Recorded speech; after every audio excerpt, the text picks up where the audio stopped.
tirer. Grave.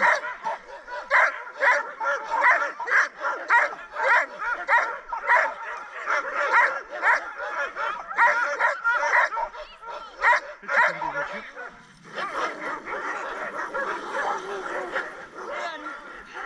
Et c'est parti. Allez. Yago, Inouk, ok. Allez, ok.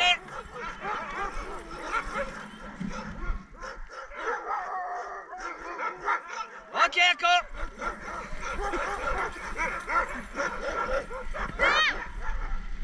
Allez, c'est parti. Ça va, vous êtes bien installés? Parfait. Bon, impeccable.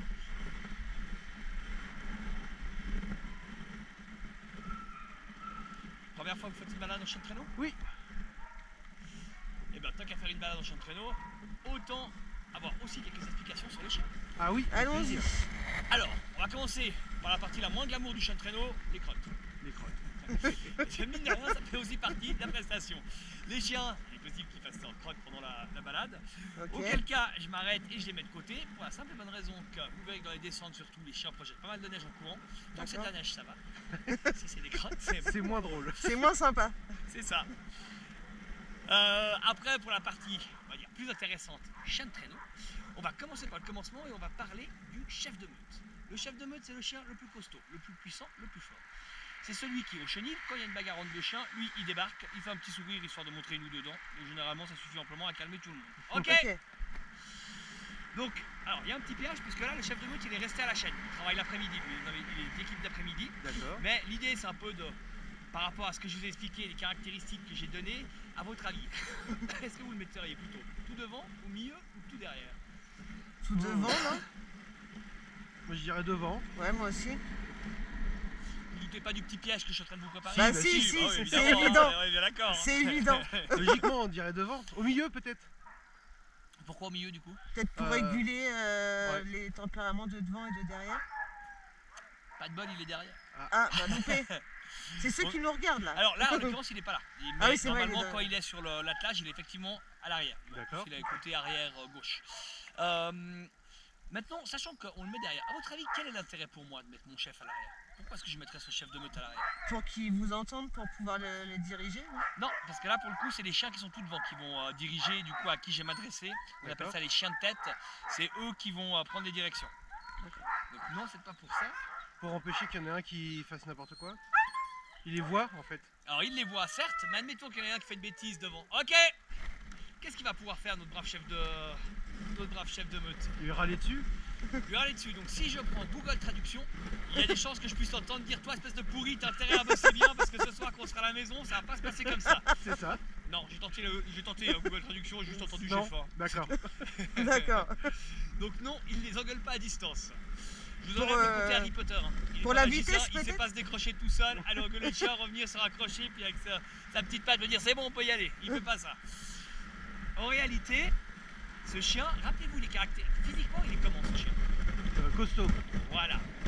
Et en fait, c'est uniquement pour ce côté costaud que je mets derrière. Là où il y a le plus de poids à tracter sur un traîneau, et ben, c'est au plus proche de la charge. La charge, D'accord. c'est nous. Donc, on va mettre nos chiens les plus balèzes à l'arrière. Le chef faisant partie des chiens les plus costauds, il se retrouve à l'arrière, mais uniquement pour une question de puissance. Pas du tout une question de gestion des autres chiens. Quand on est D'accord. au travail, de toute façon, il n'y a plus de hiérarchie. Au boulot, il y a un seul chef et le chef, c'est moi. Si j'ai un problème avec deux chiens qui se bagarrent, un chien qui est emmêlé, une crotte à ramasser, et ben c'est moi qui veux le faire. Je ne cache pas que j'aimerais bien que le chef sache ramasser les crottes, mais malheureusement, la seule fois où j'ai mis une pelle devant les yeux, il a levé la patte dessus. On n'a apparemment pas la même façon de vouloir faire les choses. Doucement et stop. Vous restez. Tu veux passer?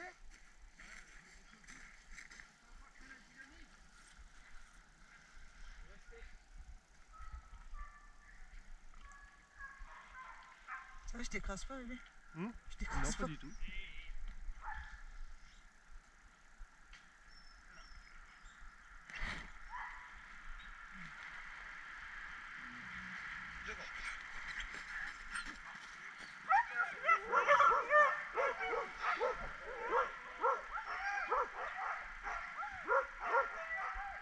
Bon, Yago, c'est toi qui as fait tes mains.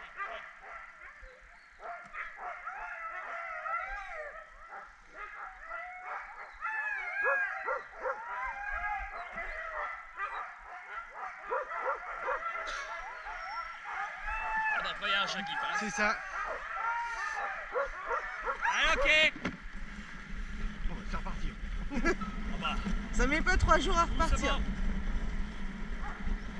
Et stop. Vous restez. Misco.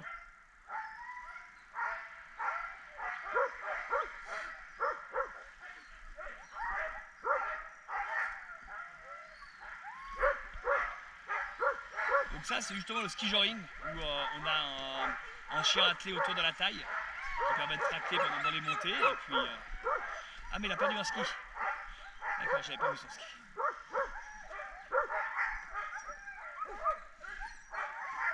Vous dites que ça s'appelle du ski joring. Ski joring, ouais, c'est D'accord. ça. C'est une discipline, hein, il y a des courses de ski joring. Après il faut être doué en ski de fond, ce qui n'est absolument pas mon cas. Donc... Moi le traîneau me va mieux.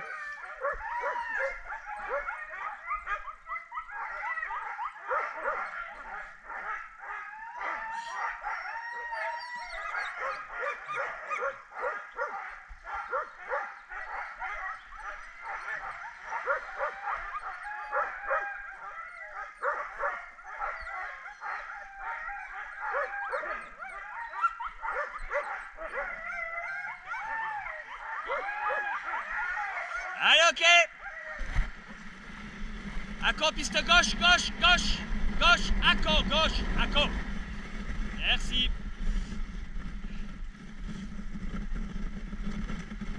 Donc, on a vu que les costauds sont à l'arrière, oui, à l'avant, c'est les intellos. Alors l'intello, gauche, gauche, acco, acco, gauche, gauche, acco, gauche. L'intello numéro 1 sur la tâche, c'est justement acco, celui qui est tout devant côté gauche.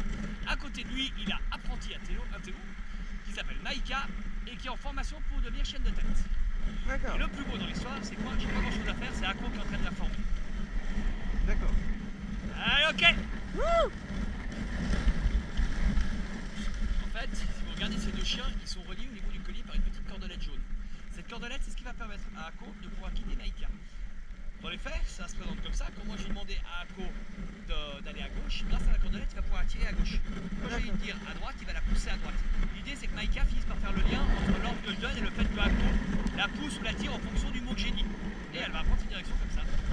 Allez, ok. Eh bien. Donc, on voit qu'il y a beaucoup de mimétisme en fait, dans la façon de procéder avec les chiens gauche. Qui se copient et ce qui fait que du coup, on n'a pas grand chose à faire pour les former. Alors évidemment, le premier chien de tête, il a bien fallu le former à un moment donné ou à un autre. Oui. Mais Akko, c'est bon devant.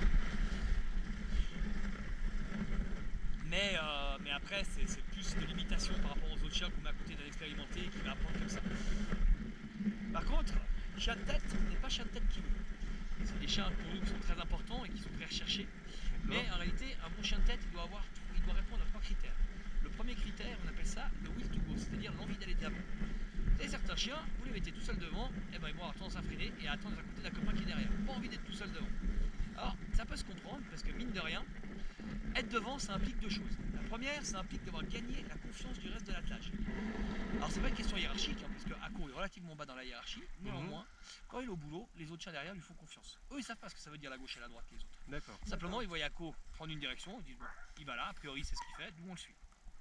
La deuxième chose qui est compliquée, c'est la poudreuse. Quand on a 30 cm de poudreuse, les premiers chiens, c'est eux qui font la trace. Donc physiquement, ça peut aussi être assez éprouvant. Ok. Donc ce fameux critère de will to go, le premier critère, c'est l'envie d'aller de l'avant. On va avoir des chiens qui ont vraiment cette envie très prononcée de vouloir renvoyer et aller de l'avant. Le deuxième critère, ça va être l'intelligence. Il faut quand même que le chien de tête soit un minimum intelligent et arrive assez rapidement à apprendre les directions. Exemple, ici on a mon ancien chef de meute, c'est ceux qui sont au milieu, le gros poilu côté droite là. Oui. Donc lui, à l'époque, il travaillait à l'arrière. Maintenant, il arrive sur ses 10 ans, donc c'est pour ça qu'il est mis au milieu, parce que c'est la partie la moins difficile. Parce qu'il n'y a pas le côté puissance à voir de ceux de l'arrière, et puis il n'y a pas le côté direction à connaître de ceux de l'avant. D'accord. Mais lui, donc en tant que chef de meute, etc., si j'avais dû lui apprendre des directions, il aurait été à la retraite, il n'aurait toujours pas compris. D'accord. Ah, c'est pas une flèche, ça c'est sûr. Ah, on peut dire ce qu'on veut, il est gentil comme tout, mais c'est pas le plus intelligent. Néanmoins, ça ne sert à rien d'avoir un traîneau composé que d'un télo qui savent tous aller à gauche, à droite, puis que personne tire le traîneau. C'est J'ai ça. aussi besoin d'avoir des gros bourrins qui se posent pas de questions et qui tirent et qui tirent. Finalement, il faut tout pour faire un attelage cohérent. Ok, après, à moi de placer les chiens au bon endroit en fonction de leurs différentes qualités ou aptitudes. Oui. Les costauds plutôt à l'arrière, les intelligents plutôt à l'avant.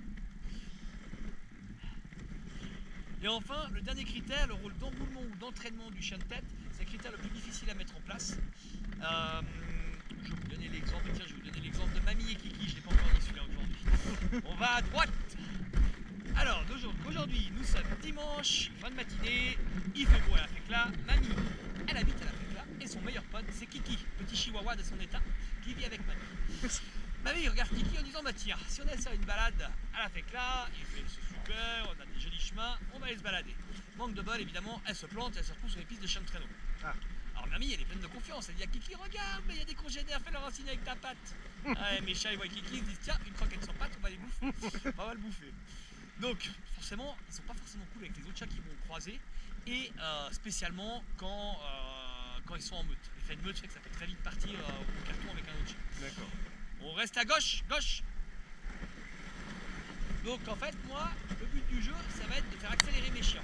Je vais essayer d'avancer le plus vite possible de façon à croiser Kiki et Mamie le plus rapidement possible. Les chiens de tête, eux, ne doivent pas broncher. Ils doivent se dire, ok, il y a Kiki, mais nous on s'en fout, on trace.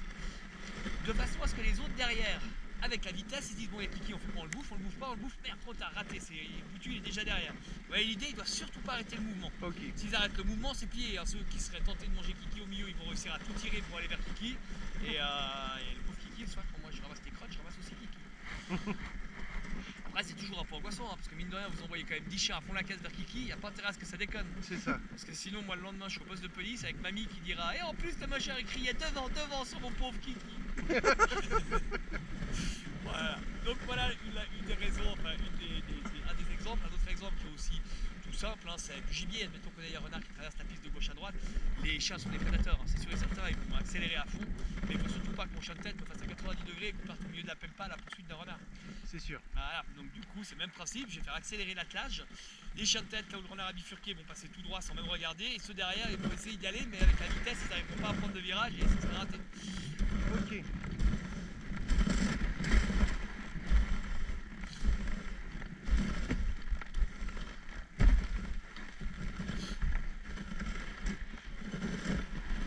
Allez mon loulou, j'ai besoin d'un peu de tension sur cette corde là. Loulou, allez, surtout toi là. On a un virage très serré et il faut que mes arrières tirent surtout l'arrière gauche.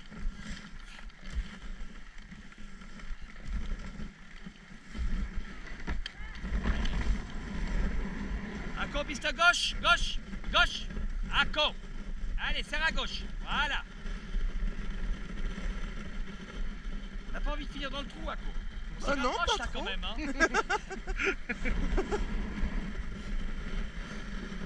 Bah, ça c'est l'exemple typique. Les chiens vont toujours au plus simple. Dans un virage, le plus simple c'est de le serrer. Oui. Donc ils vont avoir tendance à serrer les virages. Mais quand il y a une grande longueur de chien, c'est compliqué. Là, il faut anticiper. Ouais. Va à droite.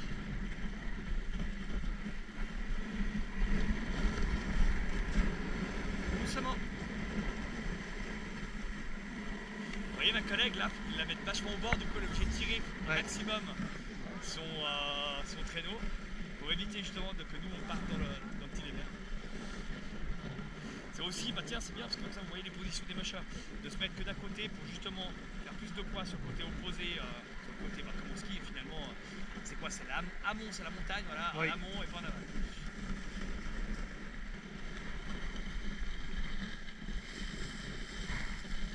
Allez, ok.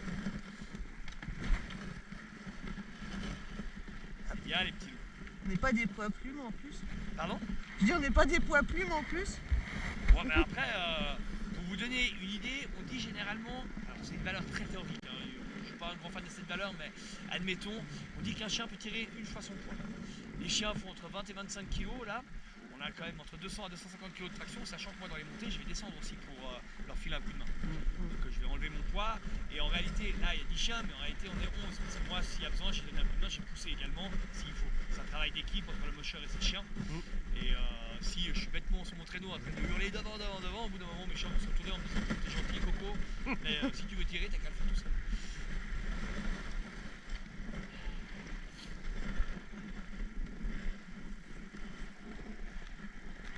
C'est bien les loulous.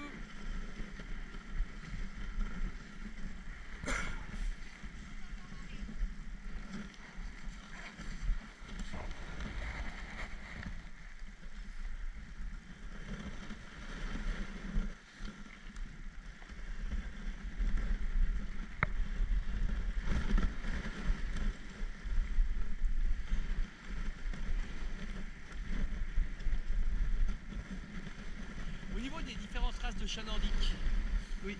il en existe 4. Bon, vous en connaissez au moins une. Husky. Ah, une deuxième? Non. Non, je vous rassure, la plupart des gens s'arrêtent à 8.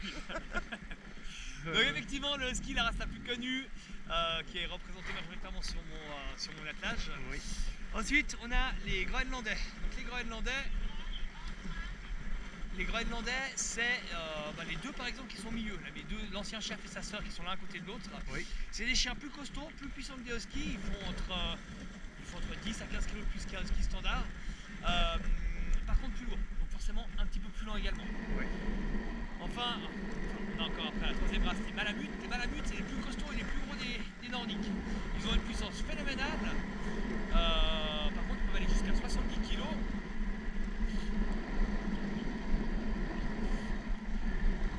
Doucement. Vous êtes cernés. Va devant.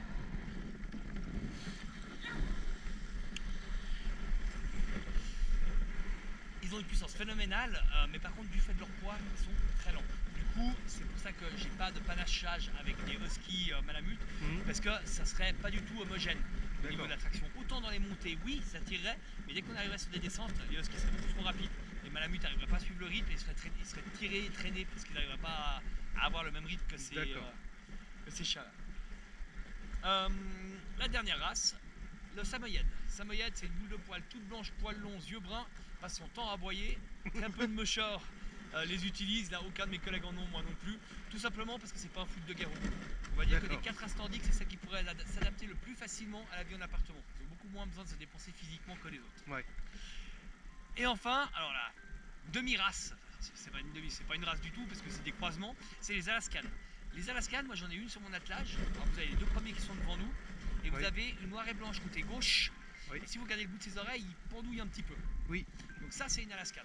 D'accord. L'Alaskan, en fait, c'est le croisement d'une des 4 races nordiques que je vous ai dit, Oui. husky, groenlandais, malamute ou samoyède, avec un chien typé chasse. Peu importe le chien de chasse, mais souvent, on va avoir du braque ou du pointer. L'idée, c'est d'obtenir la rapidité du chien de chasse avec la robustesse du nordique. Et c'est ce qu'on voit maintenant de plus en plus, pratiquement majoritairement sur les courses de chiens de traîneau. C'est ce genre de chien, parce qu'ils sont beaucoup plus rapides que les huskies. D'accord. La Grande Odyssée, je ne sais pas si ça vous dit quelque chose, la fameuse course de chiens de traîneau là, qui se déroule dans les Deux-Savoies. Oui. Jamais c'est un attelage de husky qui les gagnera. D'accord. Impossible. Les Alaskans sont là et ils sont beaucoup plus rapides.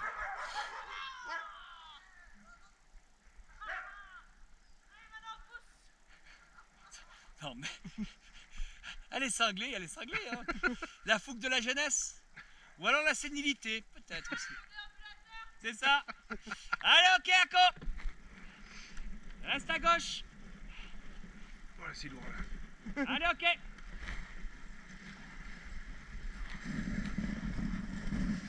Ok.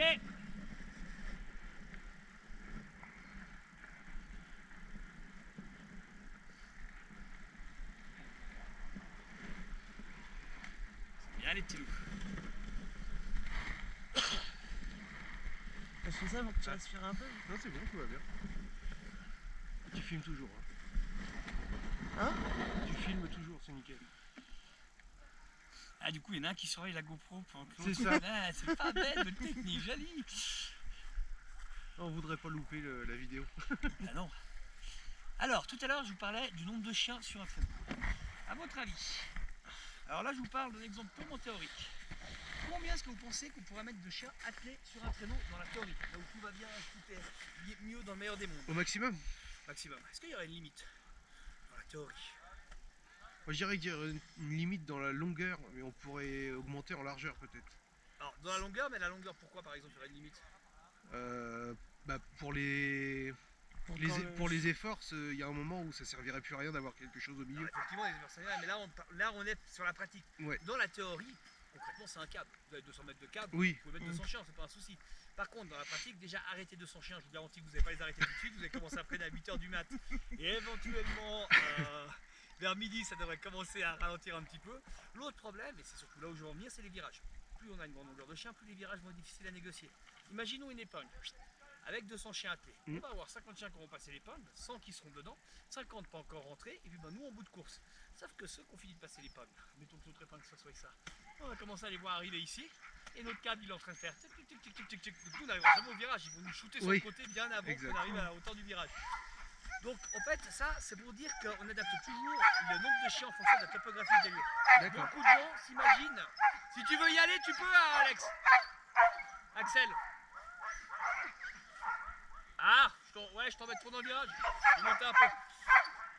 En fait, beaucoup de gens pensent qu'on met ce nombre de chiens par rapport au nombre de personnes, mais en réalité, on a d'abord étudié le terrain, voir comment il est, regarder les virages. Moi ici, quand je suis venu, j'ai pris un petit atlas, j'ai regardé et je me suis dit, là, ce virage-là, 10 chiens, ça peut passer. Si j'en mets 2 de plus et que j'allonge, ça va devenir compliqué. Ok.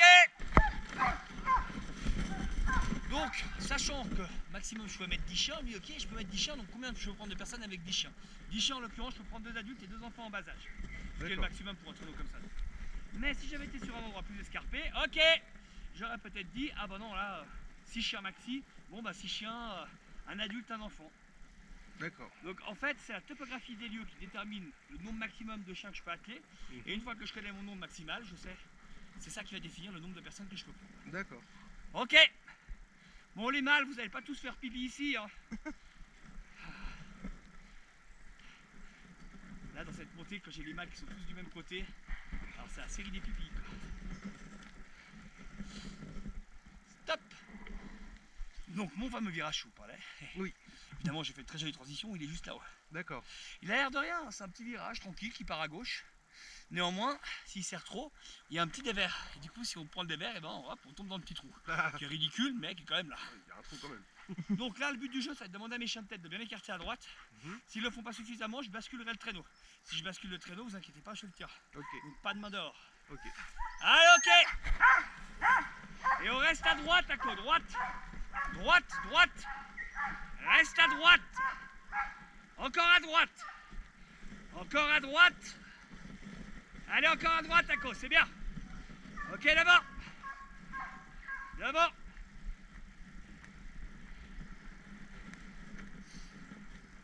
C'est bien, Ako, super. Et voilà, et vous voyez que malgré le fait que lui soit resté à droite, ceux derrière savent que c'est plus court. Oui, bah oui. Donc ils ont quand même tendance à essayer de le tirer. C'est ça, ils prennent pas la même trajectoire. C'est ça. La ligne reste à droite, elle se tord, du coup elle se met en diagonale parce que ceux qui veulent aller à l'intérieur vont essayer de tirer quand même pour aller à l'intérieur. Et effectivement, s'il y a 2-3 chiens de plus, du coup, ça serrait encore plus. Ouais. C'est ça. Et en largeur, du coup, on pourrait en mettre plus. Alors en largeur, c'est conventionnellement on le fait pas. Ouais, on pourrait, mais encore, pour l'accroche, c'est compliqué. Alors on peut avoir, en largeur, on appelle ça attelage en type étoile. D'accord. Mais ça c'est beaucoup sur les lacs gelés. D'accord. Parce que si un chien passe à travers la glace, il n'embarque pas tout le monde. Oui. Mais par contre, quand on est sur des configurations comme ça va être une classique 2-2.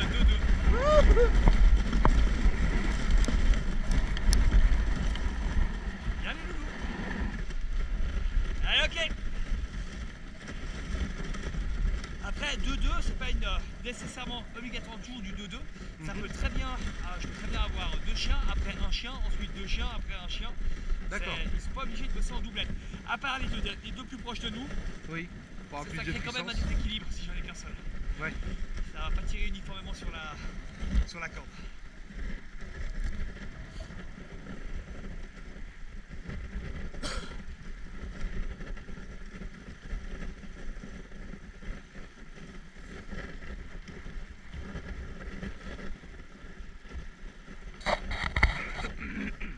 Ça va, ça vous plaît?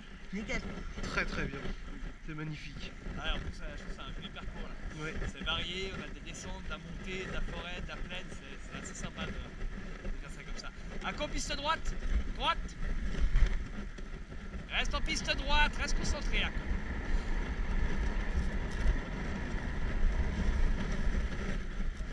Encore en piste droite. Allez, c'est bon. Au même principe, écarter le virage, pas qu'ils soient tous serrés contre. Et là, je vais le basculer. Allez, ok. Voilà. Ça, c'est la façon, on va dire, entre guillemets, extrême. Quand on est trop dans le dévers, c'est de planter le quart du traîneau de façon à pouvoir compenser le fait que les chiens nous entraînent sur le côté. D'accord. Et là, si vous tournez la tête à droite pour me regarder, par exemple, quand je vais compenser, je fais comme les loups, j'en vois. Je vais me mettre comme ça et je vais faire appuyer avec mon pied de façon à guider mon traîneau pour l'écarter un peu du virage. D'accord. Tout ça pour dire que je suis pas qu'une grosse feignasse, qu'on ne fout pas une. Je bosse un peu quand même. Certes, moins que mes chiens, je suis d'accord, mais un petit peu quand même.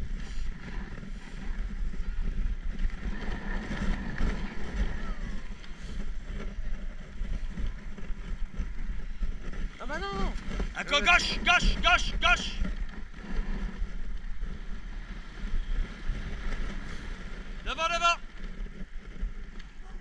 Devant. Attention à ma whack. Attention. Devant. Faut la laisser là, ma whack. Devant. Ah, devant. C'est pour ça que je disais ce matin, je l'ai mise au fond. Pour éviter qu'elle se retrouve avec Maïka coincée. laissé pour mettre Thiago Inou. Ah. Tout va bien? Super. Bon, cool. Je vais attacher mes chiens à l'avant et tout va bien. Pas de soucis. Ça va mon chat? Oui, C'était bien? carrément. C'était génial. Attends, j'enlève le truc. Attends que j'enlève le truc. Attends, appuie sur la boîte. J'appuie. Non, mais... Tu sais que j'éteigne la GoPro là déjà.